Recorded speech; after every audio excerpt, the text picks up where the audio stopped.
Halo adik-adik yang dikasih Tuhan, tiba waktunya kita akan kembali merenungkan firman Tuhan. Renungan kita hari ini berjudul Roh Kudus Memampukanku. Tapi sebelum mulai, mari kita bersatu dalam doa. Bapa, terima kasih untuk semua kebaikan yang telah Kau curahkan dalam hidup kami. Sekarang kami mau kembali merenungkan firman-Mu. Tolong kami dapat fokus dan memiliki sikap hati yang benar saat mendengarkan firman-Mu, sehingga kami dapat mengerti kebenaran-Mu dan melakukannya. Dalam nama Tuhan Yesus, amin. Bacaan hari ini diambil dari Kisah Para Rasul 1 ayat 8. Tetapi kamu akan menerima kuasa kalau Roh Kudus turun ke atas kamu, dan kamu akan menjadi saksiku di Yerusalem dan di seluruh Yudea dan Samaria dan sampai ke ujung bumi. Hari Pentakosta tiba. Semua murid Tuhan Yesus sedang berkumpul di satu tempat. Tiba-tiba terdengar bunyi seperti tiupan angin yang keras dari langit, memenuhi seluruh rumah di mana mereka berada.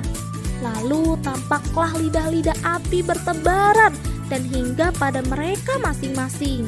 Semua murid penuh dengan Roh Kudus dan mereka mulai berkata-kata dalam bahasa lain, yaitu bahasa yang diberikan oleh Roh Kudus.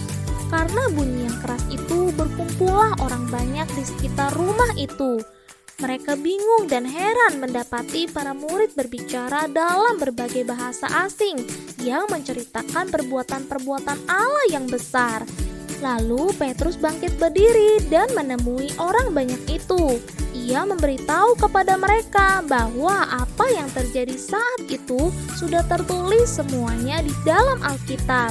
Petrus juga menceritakan bagaimana Tuhan Yesus yang telah disalibkan dan mati untuk menebus dosa semua orang, sekarang telah bangkit dan hidup untuk selamanya. Mereka yang mendengar Petrus menjadi percaya.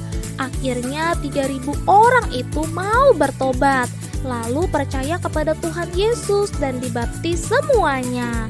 Luar biasa.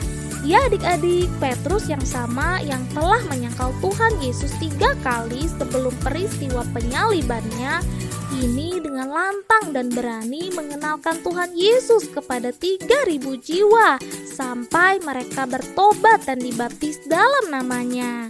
Semua itu bisa dilakukan bukan karena kekuatan dan kehebatan Petrus, tapi Roh Kudus yang diterimanya, yang telah memberikannya kemampuan dan kuasa untuk melakukan pekerjaan-pekerjaan yang besar seperti yang Tuhan Yesus lakukan.